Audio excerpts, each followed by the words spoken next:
Hello, this is Live Guru, and today I'd like to discuss what to do during the summer. Since school is almost over, most of you have plans for the summer. But what about other people who don't know what to do?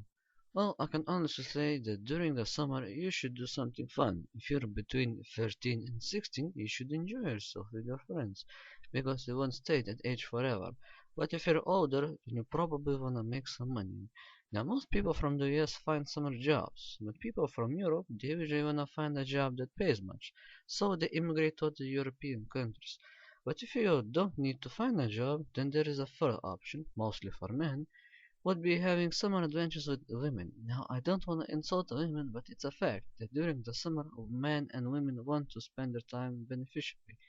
In conclusion, I would like to say every person should know what he or she should do, and they don't have any regrets because you might not be able to experience it again. Thank you for listening. Please comment.